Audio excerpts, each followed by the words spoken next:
할렐루야. 아멘. 오늘도 거룩한 날 주님의 자리에 나오신 우리 사랑하는 성도 여러분, 주님의 이름으로 환영하고 축복합니다. 우리 즐거운 명절 추석 명절 잘 보내고 우리에게 반가운 얼굴로 보니까 아주 기쁩니다. 우리 옆에 분, 앞에 분, 뒤에 분 우리 반갑게 인사하시면서 만나서 반갑습니다 하고 인사하시겠습니다. 할렐루야. 감사합니다. 우리가 어디에 있든 무엇을 하든 우리의 모든 상황에서 우리 주님은 우리와 함께 하실 줄 믿습니다. 언제나 사랑과 은혜로 또 우리를 지켜주시고 보호하시는 우리를 위로해 주시는 기쁨으로 함께 우리 주님을 찬양하도록 하겠습니다.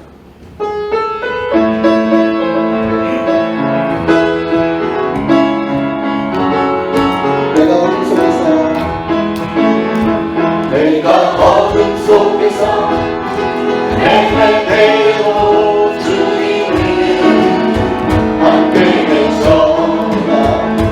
내가 시험 당하여 괴로울 때도 주님을 함께 계셔. 기뻐 찬양하네. 할렐루야 할렐루야 할렐루야 할렐루야. 우리 모두 찬양 할렐루야 할렐루야. 주님 나와 함께 내가 은밀한 곳에서 기도할 때도 주님이 함께 계셔. 내가 아무도 모르게 사랑이랄 때도 주님이 함께 계셔.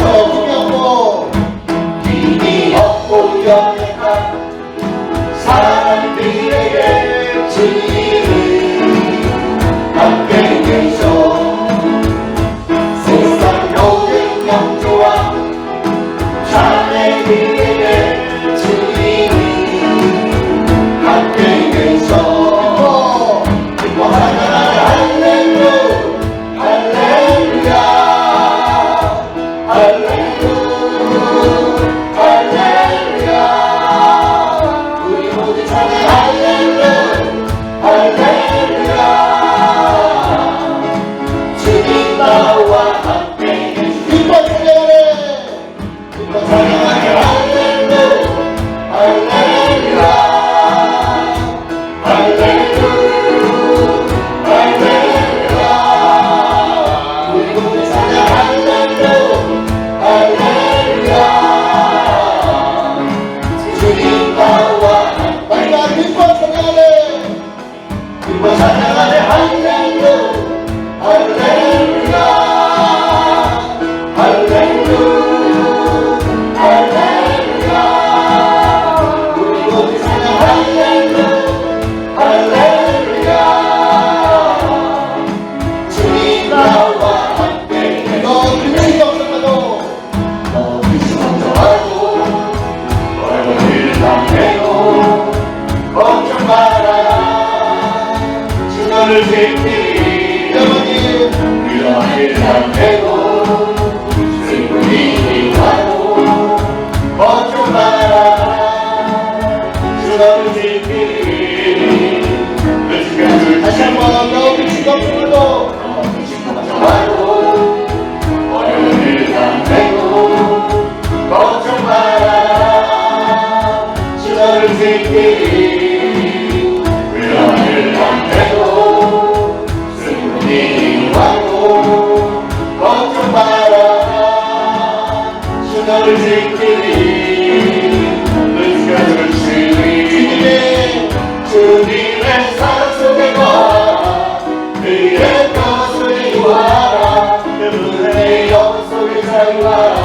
주시리. 주님의 사랑 속에 와라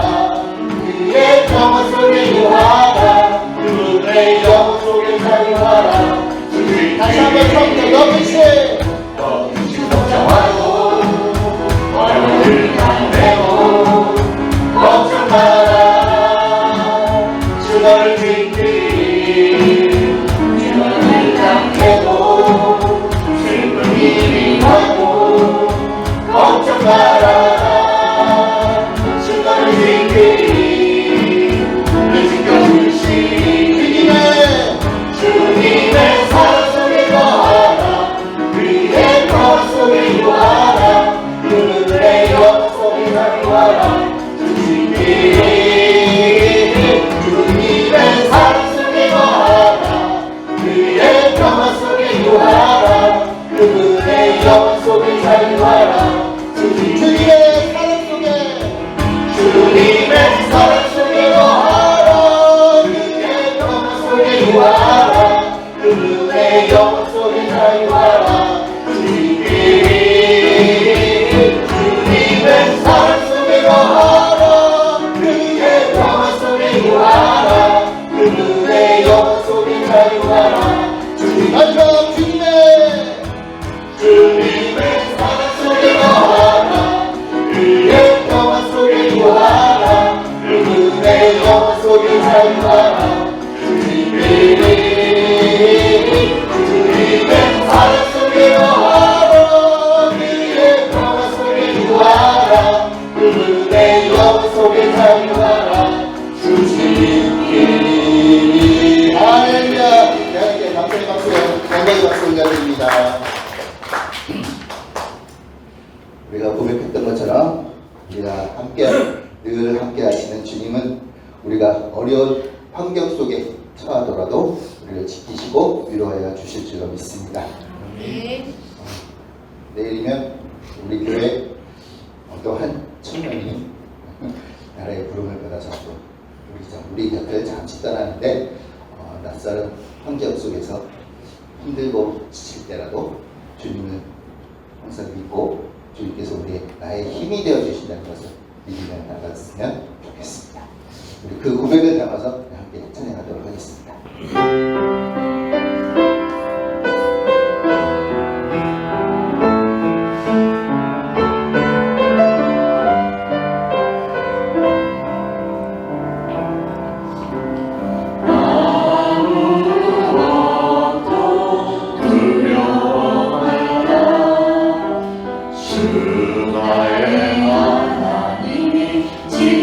지켜주시네 놀라지 마라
성전에 나오신 여러분 예수 그리스도로 환영하며 사랑합니다. 네. 자, 모두 일어나셔서 우리 옆에 분들 인사하실 때 잊지 않으셨겠죠. 불씩 짝을 지으시고 하나님께서 나를 사랑하신 것처럼 나도 집사님을 사랑합니다 하고 안아주십시오. 시작.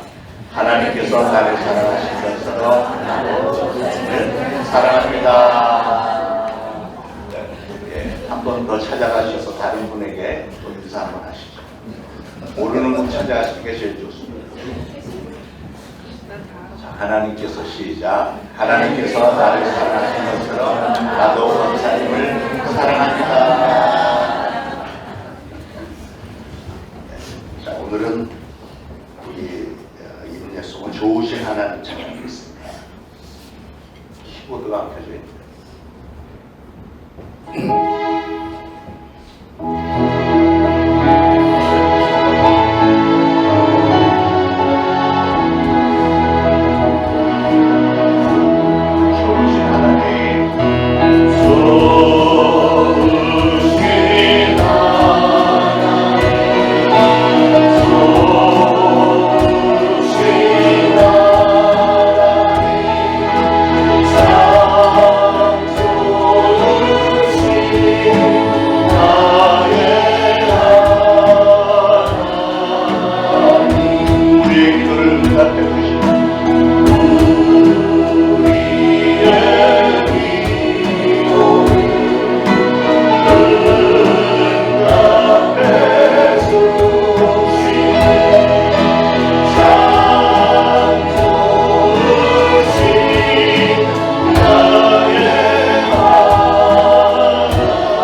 또 내가 보니 보라 어린 양이 시온산에 섰고 그와 함께 14만 4천이 서 있는데 그들의 이마에는 어린 양의 이름과 그 아버지의 이름을 쓴 것이 있더라.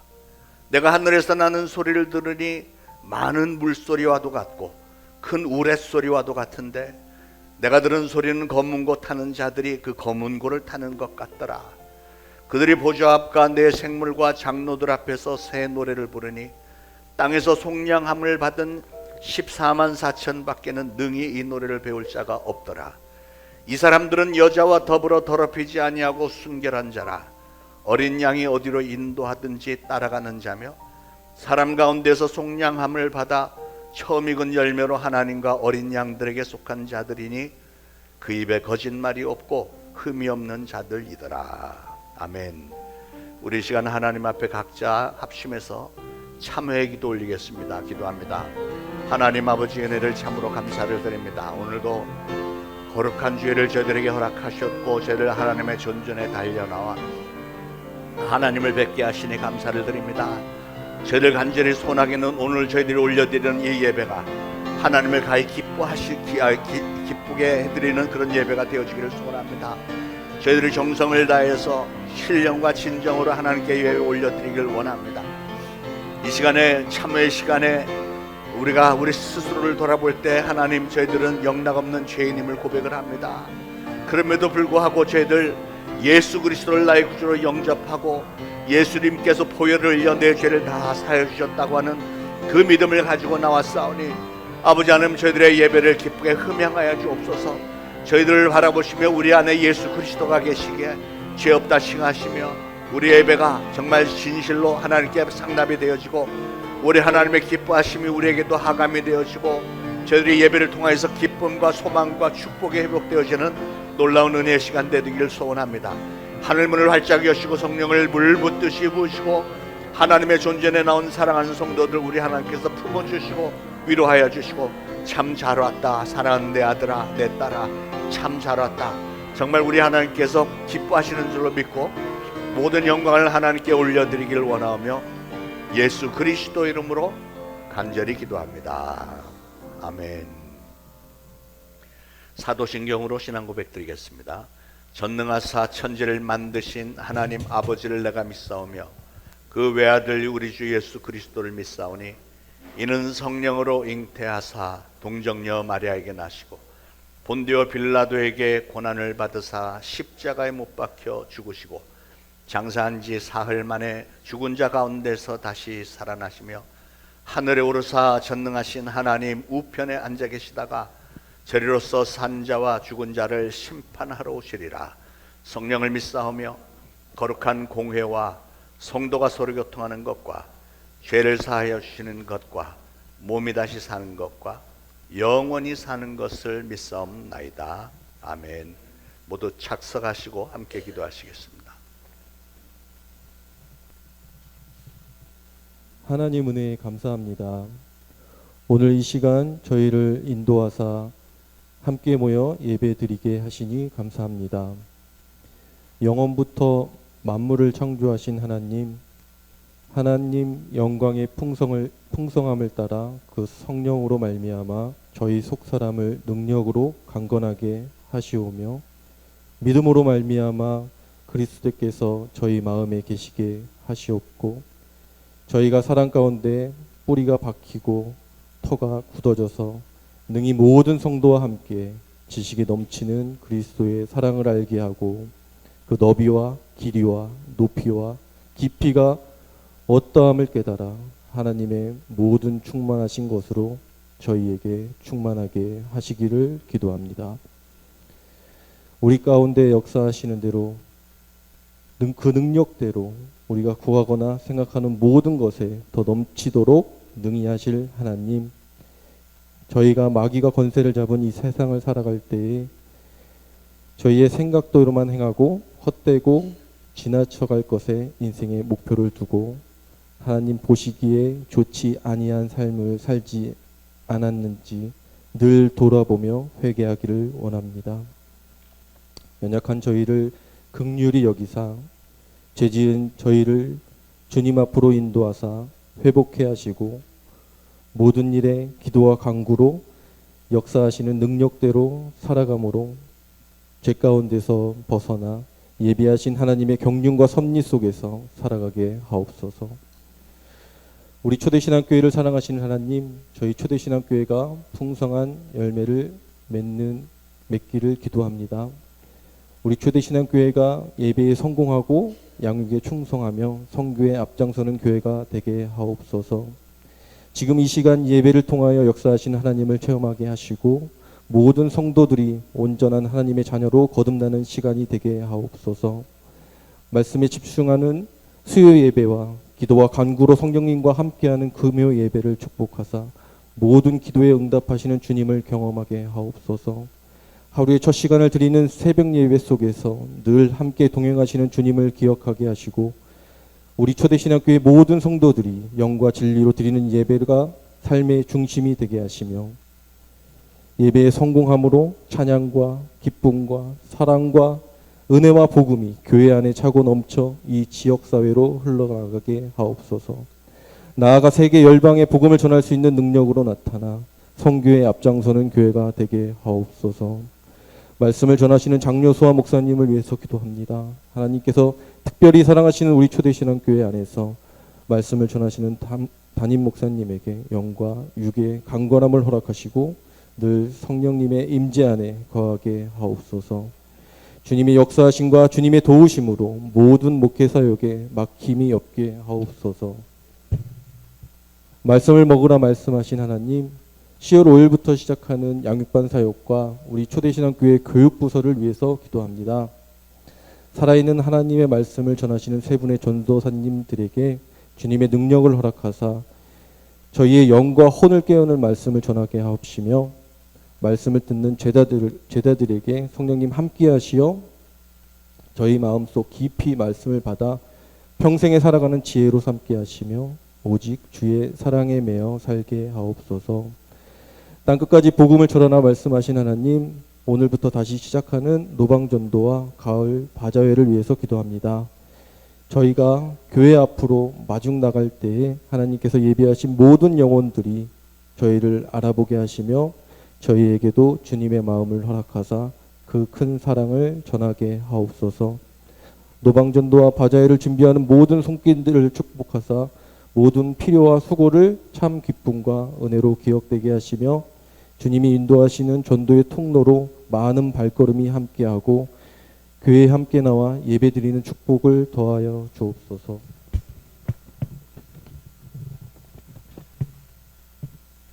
우리 대한민국을 사랑하시는 하나님, 이 시간 전국 곳곳에 모여 우리 오직 주의 사랑을 강구하는 저희 대한민국 교회의 기도를 들으사 우리 대한민국에 다시 성령의 바람을 일으키사 주님의 경륜과 섭리를 인정하며 뜨겁게 찬양하게 하옵소서.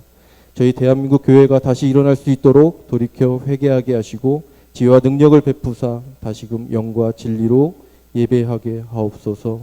우리 대한민국의 정치, 경제, 사회, 문화 모든 분야 지도자와 유정자들에게 주님을 경외하는 마음을 주시고 국가와 국민을 진심으로 사랑하는 마음을 갖게 하옵시며 유정자들에게 주님의 마음을 허락하사 자신의 만족과 유익이 아닌 국가와 국민을 사랑함으로 복음 통일의 나라가 되게 하옵시며 나라가 이 마지막 때에 전 세계 열방의 선교에 앞장서는 나라가 되게 하옵소서.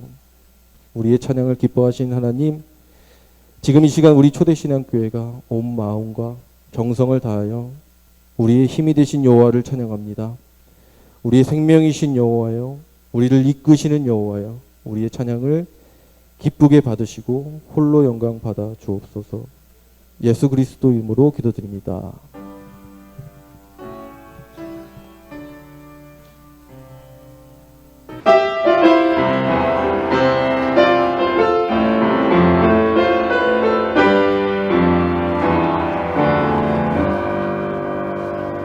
나의 힘이 되신 여호와여, 내가 주님을 사랑합니다. 주는 나의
1절로 8절 우리 다 같이 한 목소리로 봉독하시겠습니다. 예수께서 성전에서 나가실 때 제자 중 하나가 이르되 선생님이여 보소서 이 돌들이 어떠하며 이 건물들이 어떠하니까. 예수께서 이르시되 네가 이 큰 건물들을 보느냐? 돌 하나도 돌 위에 남지 않고 다 무너뜨려지리라 하시니라. 예수께서 감람산에서 성전을 마주 대하여 앉으셨을 때에 베드로와 야고보와 요한과 안드레가 조용히 묻되 우리에게 이르소서 어느 때 이런 일이 있겠사오며 이 모든 일이 이루어지려 할 때 무슨 징조가 있사오리까? 예수께서 이르시되 너희가 사람의 미혹을 받지 않도록 주의하라. 많은 사람이 내 이름으로 와서 이르되 내가 그라하여 많은 사람을 미혹하리라. 난리와 난리의 소문을 들을 때 두려워하지 말라. 이런 일이 있어야 하되 아직 끝은 아니니라. 민족이 민족을 나라가 나라를 대적하여 일어나겠고 곳곳에 지진이 있으며 기근이 있으리니 이는 재난의 시작이니라. 아멘. 엊그제 저의 외당숙 되시는 은퇴 목사님이 갑자기 연락이 와서 대화 중에 교회에 대해서 많은 얘기를 나누면서 한탄을 하시는데, 그분이 사시는 서산에 교회가 28개가 있는데 그 목사님은 감리교회에서 은퇴하셨고 그래도 거기서 제일 큰 교회 2,000명 모이는 교회 심무하시다가 은퇴를 하셨는데, 그런데 코로나 이후로 교회 출석이 10분의 1밖에 안 된대요. 10명 중에서 9명은 안 오고 1명 꼴밖에 안 온대. 새벽기도 모이는 교회가 28개 교회 중에서 자기네 교회 딱 하나밖에 없대요. 그리고 주일 학교가 있는 교회가 1,000여 개밖에 없대. 예, 아이들이 없으니까 젊은이들은 전부 서울로 가고 아이들이 없고 그러니까 주일 학교가 그나마 없는데 코로나 이후로 주일 학교들이 뭐 다 문 닫은 데가 그렇게 많다는 거죠. 시골이기 때문에 아마 우리보다 더 심한 상황이라고 생각이 드는데, 그런 얘기를 나누면서 저 자신도 전 세계적으로 우리 기독교인들이 대폭 줄어든 이 상황을 몹시 우려하면서, 게다가 또 기후변화로 인해 이번 여름에 5개월 가까운 폭염 상황, 지구촌 전역의 대홍수, 지진, 태풍, 산불, 산사태, 뭐 천재지변으로 인한 아주 어마어마한 인명 및 재산 피해 상황과 전쟁과 난리의 소문들을 접하면서 다시 한번 불쑥불쑥 올라오는 생각들이 정말로 요한계시록에 예고된 세상 마지막 때의 징조들이 지금 그대로 너무 명백하게 이루어지고 있구나 하는 생각이었습니다. 여러분은 어떻게 생각하십니까? 그런 생각을 좀 해보시나요? 제가 보기에 여러분 대부분은 눈앞의 생계 문제가 너무나도 심각해서 그러겠지만, 보다 더 심각한 문제인 전 세계적인 종말 현상에 대해서는 그렇게 심각하게 생각할 겨를이 없어 보이는 것 같습니다.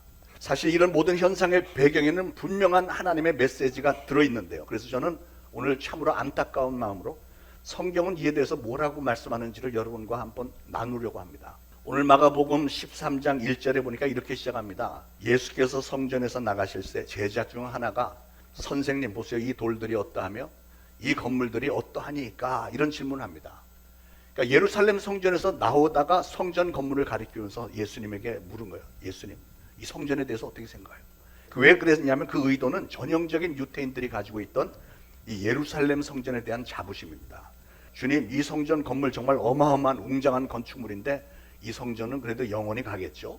그런 질문을 하는 거예요. 그 성전은 헤롯 왕이 유태인들의 지지를 받기 위해서 성전을 재건축한 건데, 그래서 제3성전이라고 부르는데 46년에 걸쳐서 재건축을 한 겁니다. 그래서 그 성전은 이스라엘 백성들이 정말 자부심을 부추길 만한 대단히 웅장하고 견고한 성전이었습니다. 요세푸스라는 유태인 역사학자의 기록에 보면 그 예루살렘 성전을 건축한 걸 보면 그 중에는 바위가 12m 길이에 6m 높이에 두께가 3.6m나 되는 그런 어마어마한 바위들이 잔뜩 있고요. 성전들은 대리석으로 깔았고 문은 구리로 만들었다고 그랬습니다. 그래서 성전이 완성됐을 때 유태인들은 와, 이 예루살렘 성전은 영원할 것이다, 그렇게 다들 믿은 거예요. 그래서 예수님도 그렇게 믿을 거라고 생각을 하고 제자들이 물어봤더니 예수님은 너무나도 놀랍게도 이 성전은 한순간에 무너질 것이고 무너질 때 돌 위에 돌 하나도 남지 않고 싹 다 무너질 거다, 이런 겁니다. 얼마나 큰 충격이었을까요? 그러더니 제자들이 또 묻기를, 선생님, 그러면 이 세상 끝날에는 무슨 징조가 있겠나이까? 그러니까 제자들의 생각에는 성전이 무너지는 거는 세상의 끝날이랑 똑같다. 하나님이 살아계시는데 성전이 무너질 리가 있나? 그 질문에 대한 대답으로 예수님은 그래, 예루살렘 성전이 무너지는 것처럼 언젠가는 이 세상이 끝나는 날이 올 것이다, 이렇게 말씀하면서 세상의 최후 징조에 대해서도 오늘 경고를 해주셨습니다.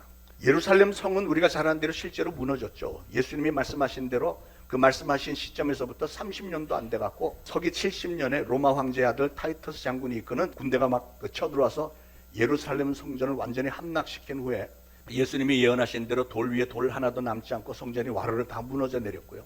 그때 그 예루살렘에 있던 100만 명이나 되는 백성들이 전부 다 죽임을 당했고 10만 명이 포로로 끌려갔죠. 성전은 완전히 다 파괴가 됐고 서쪽 벽 하나만 남았는데 그 벽이 지금까지도 남아있는 그 웨일링 월이라고 하는 통곡의 벽이라고 하는 거, 뉴스에도 종종 나오잖아요. 중요한 사실은요, 그렇게 웅장했던 예루살렘 성전이 하나님이 다스리시는 이 지구상에서 예루살렘 성전이 예수님이 예언한 대로 그렇게 다 무너졌다면 그 동일한 예수님이 예언하신 대로 이 세상의 마지막 날이 있겠구나 하는 것을 우리는 당연히 믿어야죠. 자, 그러면 우리는 어떻게 세상 마지막 날을 대비를 해야 될까? 오늘 예수님은 마지막 날을 이해하기 위해서는 두 가지를 이해해야 된다고 말씀을 합니다. 첫 번째는 마지막 때의 징조가 무엇인지를 이해해야 되고, 두 번째는 그 징조에 담긴 하나님의 비밀을 이해를 해야 된다는 거죠. 징조와 비밀, 이 두 가지를 기억하시길 바랍니다. 먼저 우리는 마지막 때의 징조에 대해서 좀 생각을 해봅니다. 오늘 예수님은 세 가지 대표적인 징조에 대해서 말씀을 했는데요. 7절에 보니까 난리와 난리의 소문을 들을 때 두려워하지 말라, 이런 일이 있어야 하되, 그 다음에 뭐라고 그랬죠? 끝은 아니니라. 난리와 난리의 소문이 있을 때 막 굉장히 막 마음이 불안하고 하겠지만 그러나 두려워하지는 말라, 끝은 아니니까.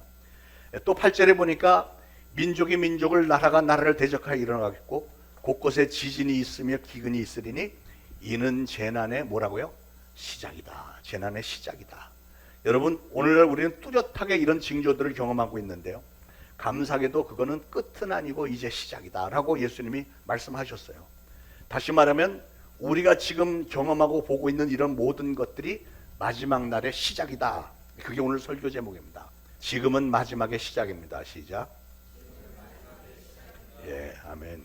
자, 우리는 먼저 이 마지막 날이라고 하는 개념을 성경적으로 이해부터 좀 해야 되겠습니다. 우리는 항상 우리 시점에서 생각하잖아요. 우리가 살고 있는 이 시점에서 우리는 마지막 날을 생각하게 되지만, 그러나 역사 전체를 놓고 볼 때 마지막이라는 게 언제일까? 이런 의문이 있잖아요. 그런데 히브리서 1장에 이런 말씀이 있어요. 옛적의 선지자들을 통하여 여러 부분과 여러 모양으로 우리 조상에게 말씀하신 하나님이 이 모든 날 마지막에는 아들을 통하여 우리에게 말씀하셨으니 그랬어요. 좀 의아한 부분이 있지 않은가요? 마지막 날에 아들을 통해서 말씀하셨다. 다시 말해서 이 문장을 보면 구약시대 옛적에는 선지자들을 통해서 그 말씀하신 하나님이 이 모든 날 마지막에는 아들을 통해서 우리에게 말씀하셨다. 자, 그러니까 마지막 날은 언제부터 시작이 된 거냐면 2000년 전부터 시작됐다는 말이잖아요. 그렇죠? 2000년 전에 예수님이 오셔서 마지막 날에 대해서 말씀하실 그때부터 이미 마지막 날이 시작이 됐다는 거예요. 그러니까 2000년이 지난 지금은 마지막 날 중에서도 가장 마지막 부분이 아니겠어요? 상식적으로. 그래서 우리도 모르게 사용하는 독특한 표현이 뭐예요? 지금이 말세지말이요. 말세지말. 마지막 중에서도 최고 마지막이다. 그런 뜻이잖아요. 그런데 놀랍게도요, 이거는 믿지 않는 사람들까지도 지금을 가리켜 말세지말이요. 이런 얘기들 하죠. 여러분, 예수님은 마지막 날의 징조들을 알려주셨습니다. 그런데 예수님이 언급하셨던 징조들은 사실은 예수님 때만이 아니라 그 전에도 있었고 당연히 지금도 계속되고 있는데, 그런데 그 징조들은 예수님이 다시 올 날이 가까우면 가까울수록 그 빈도가 더 잦아지고 강도가 더욱더 거세지고 있지 않느냐는 것이죠. 그래서 그 마지막 날, 그 클라이막스 마지막 날에는 역사 속에서 성경은 뭐라고 말했냐면 전에도 없었고 앞으로도 없을 창세 이래로 없었던 대환란이 온다 그랬어요. 한번 봉독해 보시죠. 시작. 이는 그 날들이 환란의 날이 되겠습니다. 하나님께서 창조하신 시초부터 지금까지 이런 환란이 없었고 후에도 없으리라 그랬죠. 창세 이후로 없었던 커다란 환란. 그래서 이 창세 지금까지 지구가 존재해 오는 동안에 이런 환란을 본 적이 없었는데 이런 환란이 반드시 오는데, 그걸 가리켜 성경은 7년 대환란이라고 해요. 7년 대환란. 예. 그 다음에 계속 읽어보면 24절에 시작. 그때 그 환란 후에 해가 어두워지며 달이 빛을 내지 아니하며 별들이 하늘에서 떨어지며 하늘에 있는 권능들이 흔들리리라. 그때 인자가 구름을 타고 큰 권능과 영광으로 오는 것을 사람들이 보리라. 아멘. 즉 예수님이 예고하신 징조들은 어느 때나 있을 수 있는 징조들인데, 그런데 예수님의 재림이 가까우면 가까울수록 그 징조들의 빈도수가 더 높아지고 잦아지고 강도가 점점 더 커진 어떤 한 시점에 예수님이 다시 돌아오실 텐데 어떻게 오시냐면 구름을 타고 큰 권능과 영광으로 오는 것을 사람들이 보리라. 그러니까 예수님이 재림하실 때는 모든 사람들이 예수님이 구름 타고 재림하신 것을 보게 된대요. 그러니까 지금 재림주들이 내가 재림주다 이러는 그 사람들은 다 가짜들이에요. 그렇죠? 우리는 그 사람들이 구름 타고 내려오는 걸 그 누구도 본 적이 없으니까 다 가짜 짝퉁들이죠. 수십 년 전에 미국의 존 F 케네디 대통령이 취임했을 때 그 화이트하우스에 첫 번째 손님으로 왔던 분 중에 빌리 그레함 목사가 있었습니다. 빌리 그레함 목사가 왔을 때 케네디 대통령이 이렇게 질문을 했다고 그래요. 목사님, 역사는 어디로 흘러가고 있습니까? 이렇게 질문을 했대. 그때 빌리 그레함 목사의 아주 유명한 대답이 있는데 역사는 예수님의 재림을 향해 흘러가고 있습니다. 얼마나 멋있어요. 목사가 미국의 대통령 앞에서 지금 이 인류의 역사는 예수님의 재림을 향해서 흘러가고 있다. 이게 바로 진정한 기독교인의 역사관이라 믿습니다. 역사는 예수님의 재림을 향하여 흘러가고 있다. 시작. 할렐루야. 예. 자, 예수님은 오늘 세 가지 징조를 예고하셨는데 첫째는 종교적인 미혹입니다. 종교적인 미혹에 대해서 5절, 6절 같이 시작. 예수께서 이르시되 너희가 사람의 미혹을 받지 않도록 주의하라. 많은 사람이 내 이름으로 와서 이르되 내가 그라하여 많은 사람을 미혹하리라 그랬어요. 자, 많은 사람들이 예수 이름으로 와서 뭐라고 그런다고요? 내가 예수다. 이런 사람들이 많이 나올 거라고 예수님이 2000년 전에 이미 예고를 하셨는데 실제로 지난 2000년 기독교 역사 가운데 재림주라고 우겨대는 사람들이 얼마나 많은지 몰라요. 그 중에서 재림주의 축복을 가장 많이 받은 나라가 어느 나라? 우리 대한민국입니다. 우리나라처럼 재림주가 많은 나라가 없었어요. 그런 이단의 유혹, 가짜 재림주의 유혹, 거짓된 종교의 유혹은 지난 2000년 동안 어느 시대도 있었는데 놀랍게도 2000년 전 초대교회 시대에도 있었대요. 그게 성경에 기록이 돼 있어요. 사도행전 5장 36절에 드다라는 사람이 등장하는데 봉독하시죠. 시작. 이전에 드다가 일어나 스스로 선전하며 약 400명이나 따르더니 그가 죽임을 당하되 흩어져 없어졌고 그 호적할 때 갈릴리의 유다가 일어나 백성들을 꿰어 따르게 하다가 그도 망하긴즉 따르던 모든 사람들이 흩어졌느니라. 그러니까 2000년 전에도 이런 이단들이 나와서 자기가 재림주라 그때부터 시작이 된 거예요. 그 사람들이 이 드다하고 유다가 원조입니다. 가짜 짝퉁 재림주의 원조들이 바로 이 사람들이. 그 내막을 조금 살펴보니까요. 예수님이 십자가에 달려 돌아가시고 나서 한 10여 년 지난 후에 이 드다라는 사람이 나타났는데 그 사람은 자기가 부활하고 승천하신 예수님의 환생이고 내가 재림한 예수다 이렇게 주장을 했더니 놀랍게도 추종자들이 400명이나 되는 사람들이 추종을 했다는 거예요. 정말 희한하죠. 그런 말에 꼴깍꼴깍 넘어가는 좀 모자란 사람들이 그렇게 많아요. 예, 지금도 그러잖아요. 허무맹랑한 그 이단자들을 추종하는 사람들이 얼마나 많습니까? 한동안 유다 땅에서 이 드다라는 사람이 아주 문제가 됐습니다. 그런데 이런 재밌는 일화가 있었어요. 예수님을 사랑했던 한 사람이 드다에게 가서 말하기를 당신이 정말 예수라면 당신의 손바닥을 좀 보여주세요. 당신 손에 못자국이 있다면 내가 당신이 메시아라는 걸 믿겠습니다. 그랬더니 그 사람이 그때부터 잠적했대요. 잠수 탔대. 그런데 여러분 이런 그 종교적인 미혹은 예수님의 재림하실 날이 가까울수록 점점 더 기승을 부릴 것이고 수많은 가짜 메시아가 나타난다고 하는 거예요. 기독교 역사 가운데 재림 예수가 있었지만 간간히 있었어요. 몇십 년에 한 명, 그죠? 몇백 년에 한 명 이렇게밖에 없었는데 최근에 와서는 전 세계적으로 가짜 재림 예수가 그렇게 많아졌고 우리나라는 뭐 바글바글 하잖아요. 자, 그러다가 요한계시록을 보면 마침내 어느 순간 어느 시점에는 그 엔티크라이스트 적그리스도가 출현해서 역사의 마지막 날에 전 세계를 단일 정부로 연합하고 온 세계를 장악하실 것이다 라고 성경은 예언을 하고 있습니다. 이미 WCC라는 그 단체가 종교 통합을 대대적으로 하고 있잖아요. 우리나라의 대형교회 큰 목사들도 거기 빠져갖고 이 WCC 운동들을 하고 있잖아요. 참 기가 막힌 일이죠. 그러니까 종교적인 미혹의 증가, 이게 예수님이 말씀하신 첫 번째 징조이고 두 번째 징조는 사회적인 혼란입니다. 7절 다시 한번 봉독하시죠. 시작. 난리와 난리의 소문을 들을 때 두려워하지 말라. 이런 일이 있어야 하되 아직 끝은 아니니라. 예. 여러 유형의 사회적인 혼란이 있겠지만 특별히 전쟁이 가중될 것을 얘기를 했습니다. 이런 얘기를 하면 많은 분들이 아니 지구상에 전쟁이 없었던 적이 있나요? 예, 그렇게 묻겠지만 전쟁은 항상 지구 인류 역사 속에 있었죠. 근데 우리가 기록으로 확인할 수 있는 전쟁 기록은 지난 5,500년 동안 기록된 우리 인류 역사 가운데 14,530번의 전쟁이 있었대요. 14,530번. 매년 평균 2.6회의 전쟁이 일어났다는 건데, 그런데 문제는 전쟁의 빈도가 지금 잦아지고 그 규모가 점점 더 커져가고 파괴력도 기하급수적으로 커져가는 거예요. 이게 정말 심각한 문제죠. 그런 끔찍하고 살벌한 전쟁을 향한 이 역사의 아주 빠른 흐름을 우리는 지금 매일매일 뉴스에서 보고 있지 않습니까? 우리가 지금 편안하게 예배를 드리고 있는 이 순간에도 저 유럽 쪽에서는 우크라이나와 러시아가 전쟁을 하고 있고, 그리고 이스라엘은 그 레바논의 헤즈볼라와 지금 치열하게 전쟁 중이잖아요. 이런 걸 볼 때 특히 이스라엘의 전쟁은 우리가 굉장히 심각하게 봐야 됩니다. 왜냐하면 성경의 역사의 최후의 그 아마겟돈 전쟁이 바로 그 지역에서 지금 일어나게 돼 있는 거예요. 그래서 그동안 중동에서 전쟁이 끊임없이 일어났지만 전쟁이 일어날 때마다 미국과 모든 나라들이 전쟁을 할 수 있으면 이스라엘에서 멀리 옮겼습니다. 저 걸프, 저 페르시아만 그쪽에 있는 걸프에서 한동안 전쟁하다가 이라크에서 전쟁하다가, 이게 사실은 옛날부터 이스라엘에서 일어났어야 되는 전쟁을 다 그걸로 빼돌린 거예요. 왜냐하면 이스라엘에서 전쟁이 일어나면 성경적으로 성경을 믿는 사람들은 아마겟돈 전쟁이 터지겠다 이렇게 생각이 되니까. 여러분 궁금하시지 않아요? 아마겟돈이 어딜까? 제가 보여드리겠습니다. 여기가 이스라엘이에요. 이스라엘. 여기가 지중해고 이스라엘 땅이 여기 있고, 요 정도가 예루살렘이 요 정도에 있어요. 그리고 요 정도의 그 갈릴리 호수가 있고, 이렇게 예루살렘하고 갈릴리 사이에 사마리아 약간 북서쪽에 무깃도라는 땅이 있어요. 무깃도라는 게 바로 그 아마겟돈이에요. 그러니까 전쟁이 지금 여기서 일어나면은 이게 아마겟돈 전쟁인데, 기가 막히게 지금 이스라엘하고 레바논, 헤즈볼라가 여기 있잖아요. 여기서 지금 서로 폭격이 왔다 갔다 지금 요새 계속 하고 있잖아요.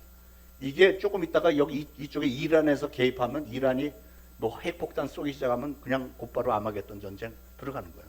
아시겠죠? 자, 여기 좀 상세하게 보면 여기가 유다 땅이고, 여기 사해가 있고, 이렇게 요단강이 있고, 저 위에가 갈릴리 호수 있잖아요. 갈릴리 지역이고, 그리고 사마리아 땅이 여기가 무깃도, 여기가 아마겟돈, 여기가. 예. 그래서 이게 참 심각하게 지금 많은 그 기독교인들이, 미국이 그래서 적극적으로 이스라엘 돕는 이유 중에 하나도 이 아마겟돈 전쟁이 일어나면 안 되니까, 큰일이니까. 예. 역사는 전쟁이 증가하는 빈도와 파괴력을 더해가는 전쟁의 발발 등 2000년 전에 이미 예수님께서 예언하신 대로 엄청난 사회적 혼란의 징조를 보이면서 이 세상 마지막 날을 향해서 아주 굉장히 급속도로 흘러가고 있습니다. 자, 예수님이 경고하신 세 번째 징조는 뭐냐면 자연적인 재앙, 천재지변입니다. 자, 8절 같이 읽으시죠. 시작. 민족이 민족을, 나라가 나라를 대적하여 일어나겠고 곳곳에 지진이 있으며 기근이 있으리니 이는 재난의 시작이니라. 예. 자연의 재앙 중에 예수님은 특별히 두 가지를 말씀하셨는데, 그게 뭐죠? 지진과 기근. 지진과 기근의 강도와 횟수가 점점 더 증가되고 있습니다. 지진의 역사를 보니까요, 지진의 횟수와 강도가 굉장히 그냥 점점 더 많아지고 빨라지고 더 강해지는데, 18세기에는 전 세계 지진이 640회 일어났대요. 그런데 19세기에 들어와서는 2119번, 20세기에는 지진이 얼마나 많이 일어난 줄 아세요? 20세기에 들어와서는 보고된 지진이 2만 번, 2만. 그러니까 19세기보다 20세기에 들어와서 10배로 더 뛴 거예요, 10배. 그리고 지금은 훨씬 더 많잖아요. 우리 뭐 수시로 지진 소식 듣잖아요. 근데 그 피해 상황이 어마어마하잖아요. 그리고 또 예수님은 자연적인 재앙으로 기근을 예고하셨습니다. 기근이 뭐예요? 농사가 잘 되지 않아서 먹을 게 없어서 굶어 죽는 게 기근이잖아요. 우리나라는 음식물 처리, 쓰레기 처리가 진짜 곤란한 상황인데, 음식물이 남아 돌아가는데, 같은 한반도 안에 북쪽에 있는 사람들은 기근에 시달리고 있습니다. 1988년 고난의 행군 때 북한에는 굶어 죽은 사람이 300만 명이 넘었대요. 300만 명. 예. 우리는 오늘날 배부르다 못해서 국민들 절반가량이 비만을 걱정하고 있는 이 순간에도 북한 사람들은 먹을 게 없어서 영양실조로 다 이렇게 죽어가고 있는 그 주민들의 모습이 얼마나 우리의 마음을 아프게 만들고 있습니까? 이런 것들이 예수님이 언급하신 마지막 날의 징조들인데, 바로 우리는 그 날에 지금 살고 있는 거예요. 여러분, 하늘에 먹구름이 꽉 차 있고 바람이 막 불어오고 번개와 벼락이 막 치면 폭우가 쏟아지겠구나, 이거 예상하는 게 이게 상식 아니에요? 그래서 폭우가 쏟아지고 일개별을 봤으면 폭풍에 대비를 해야죠. 대비. 오늘날 세상 마지막 날이 점점 가까워오고 있다고 하는 징조들이 너무나도 뚜렷하게 보이는 이때, 사랑하는 여러분, 여러분은 과연 뭘 준비하고 계신지요?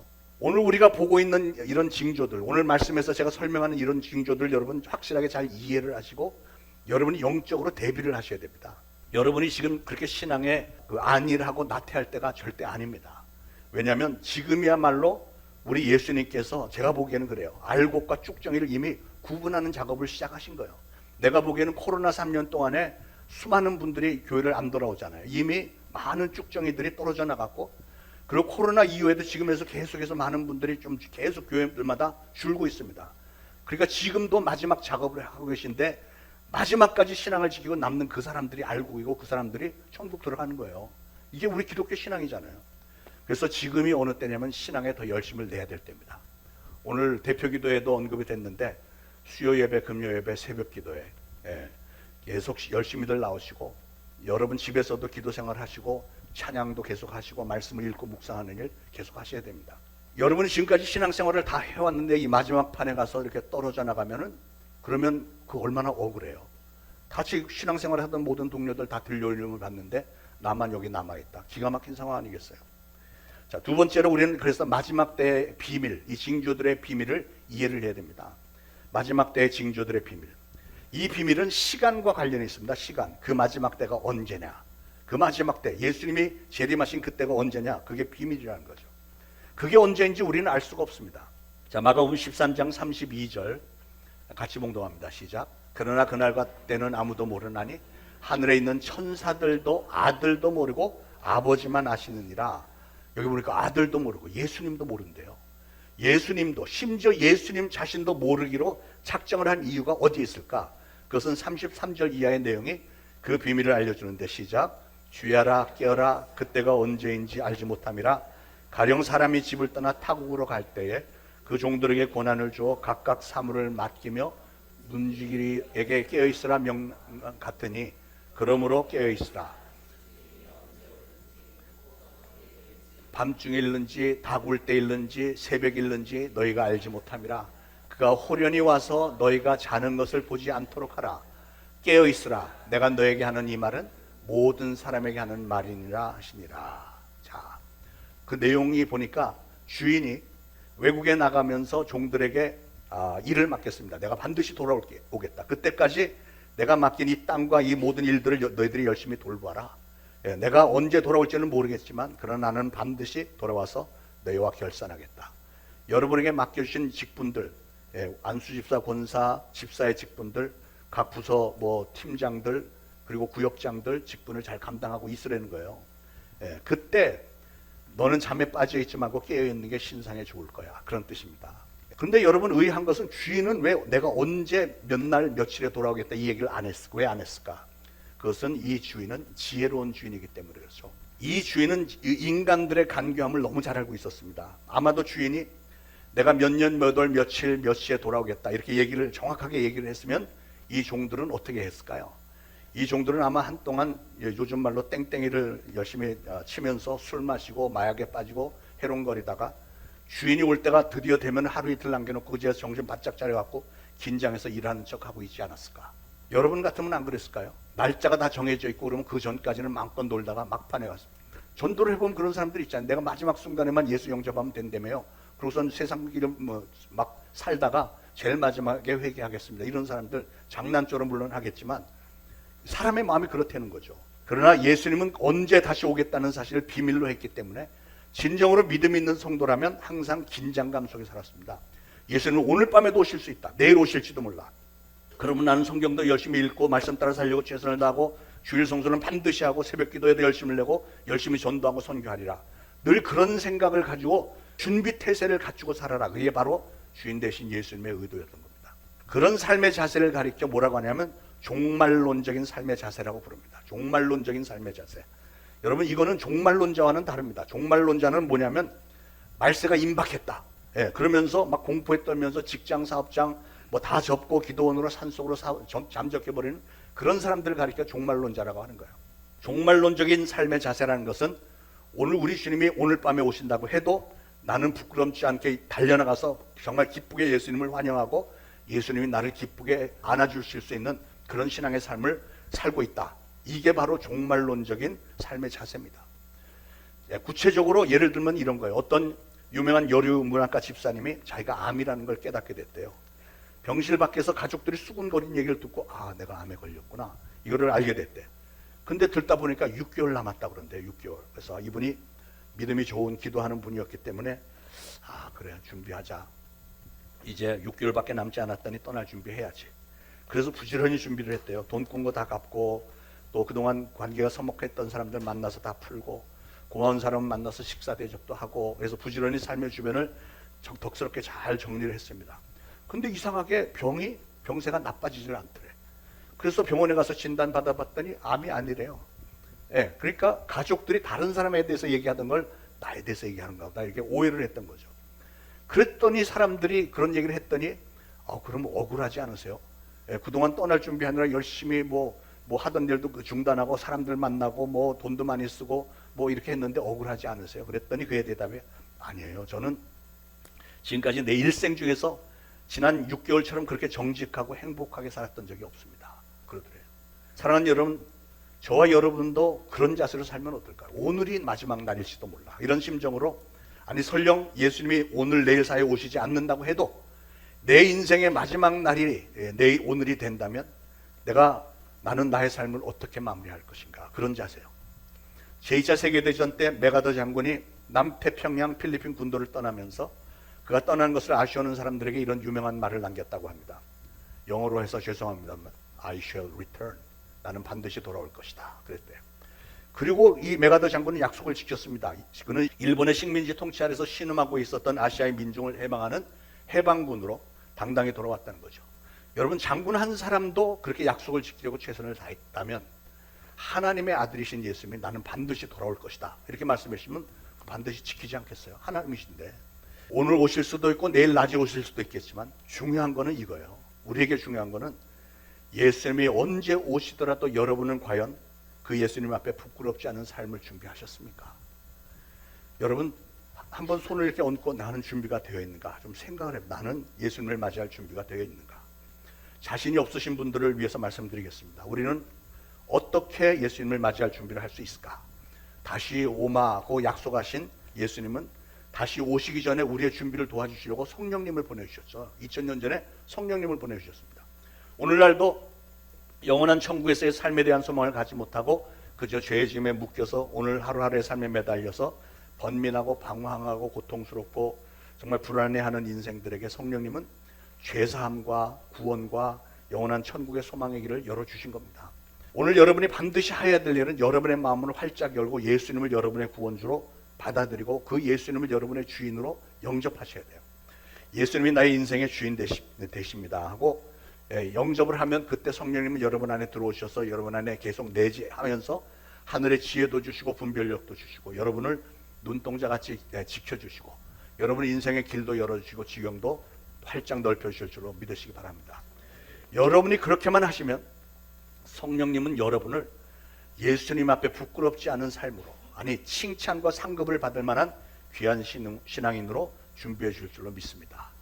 사랑하는 여러분, 우리 주님께서 오늘 다시 오신다 해도 할렐루야, 저는 준비가 됐습니다. 저 주님 따라가겠습니다. 마지막 준비가 다 되어 있으십니까? 자, 우리 이 시간 통성으로 한번 기도하겠습니다. 우리 주님 앞에서 주님 그렇습니다. 주님은 언제라도 오실 수 있으시죠. 아니 이젠 내가 주님 앞에 언제라도 나갈 수 있겠습니다. 언제든지 주님이 오시든 내가 갑자기 세상을 떠나 주님 앞에 서게 되든 이제는 전혀 부끄럽지 않은 당당한 삶, 깨끗한 삶, 정결한 삶을 준비하면서 살겠습니다. 성령님 도와주옵소서. 그렇게 주여 삼창 한번 하고 통성으로 기도합니다. 시작. 주여, 주여, 주여. 하나님 아버지 은혜를 참으로 감사합니다. 하나님께서 우리를 사랑하시고 우리를 인도하셔서 여기까지 오게 하신 것을 감사합니다. 하나님 아버지 성령님께서 역사하시고 우리 마음에 임하시고 우리의 삶을 준비시켜 주시고 그분 앞에 합당한 우리의 삶이 준비되도록 역사해 주시기를 원합니다. 하나님 역사해 주시고 주의 권능으로 함께 하시고 우리의 삶이 주 앞에 합당한 인생으로 준비되도록 도와주옵소서. 주님이 언제 오셔도 부끄럽지 않은 삶이 준비되도록 성령님 도와주시기 원합니다. 지금은 뛰고 있는 이 심장이지만 그러나 언제라도 한순간 내 심장이 멎어버릴 때, 제가 주님 앞에 서서 내 생애를 결산하게 될 때, 그 순간 내 인생이 주님 앞에 부끄럽지 않은 인생, 예수 믿고 변화되어 주님 섬기고 주님을 증거하다가 살아온 인생, 빛나고 아름다고 신실하고 거룩된 인생, 예수 그리스도로 인해서 변화되었고 예수 그리스도 때문에 행복한 인생 되기를 원합니다. 하나님, 이런 인생의 결산을 할 수 있도록 성령님 도와주세요. 허락해 주세요. 이 세상의 마지막 날을 준비하면서 살 수 있도록 성령님 도와주세요. 오늘이 그 마지막을 준비하는 첫날이 되도록 성령님 도와주옵소서. 우리 사랑하는 성도들이 우리 주님을 사랑합니다. 주님 앞에 충성을 다져합니다. 우리의 헌신을 받아주시고 우리 한 사람 한 사람 인해서 하나님 영광 거두시고 마지막 날에, 정말 그 마지막 날이 왔을 때 우리 주님을 우리가 기쁘게 영접하며 환영하며 우리 주님께 영광 돌리는 성도들 다 되도록 도와주옵소서.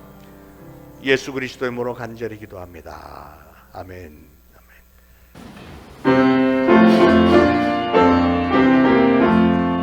이 몸의 소망 구한다 우리 주 예수뿐이세. 우리 주 예수밖에 믿음이라 주 없도다. 주 나의 반석이시니 그 위에 내가 서리라. 그 위에 내가 서리라. 무섭게 바람 물결이 높이 설렐 때 우리 주 되시는 이에 소망의 밭을 주리라. 주 나의 반석이시니 그 위에 내가 서리라. 그 위에 내가 서리라. 세상에 믿던 모든 것 끊어질 은하여 되어도 주의 언약 믿사 내 소망 거두리라. 주 나의 반석이시니 그 위에 내가 서리라. 그 위에 내가 서리라.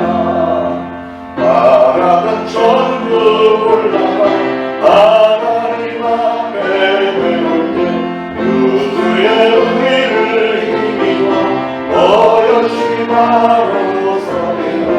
주 나의 반석이시니 그 위에 내가 서리라. 그 위에 내가 서리라. 하나님, 오늘도 하나님의 전에 예물 바칩니다. 바쳐진 예물 주님의 몸된 길을 세워나가며 우리 주님의 사역을 감당하는 데 부족함 없도록 우리 하나님께서 기름 부으시고 축복하여 주옵소서. 우리 사랑하는 성도들이 정성을 바쳐 예물을 바쳤습니다. 성령님께서 바친 손길들 축복하셔서 저들이 손으로 하는 모든 일 위에 30배, 60배, 100배의 결실 있게 하시고 우리 사랑하는 성도들 각 가정들마다 생업에 축복하시고 풍요로움 있게 하시고 건강 지켜주시고 하늘의 지혜와 능력 허락하여 주셔서 어디 가서 무엇을 하든 머리가 되게 하시고 위에 있게 하옵소서. 예수 그리스도 이름으로 간절히 기도합니다. 아멘. 자, 교회 소식 알려드립니다. 새로운 소식은 없는 것 같고 양육반 지금 신청 받고 있고요. 가을 바자회가 10월 19일이고 오늘부터 노방전도 다시 합니다. 이제 날이 좀 선선해져서 야외 활동에 가능해졌으니까 그 많은 분들의 동참을 바랍니다. 화요일 10시 기도 모임도 계속 진행 중입니다. 자, 모두 일어나셔서 491장 1절과 5절 부르고 축도로 예배 마치겠습니다.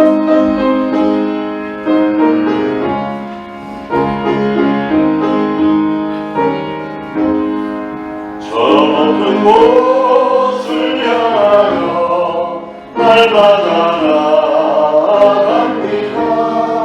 내 뜻과 정성 모아서 날마다 기도합니다.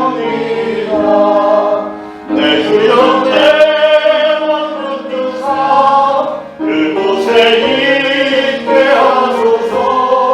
그곳은 빛과 사랑이 언제나 넘치옵니다. 내 주를 따라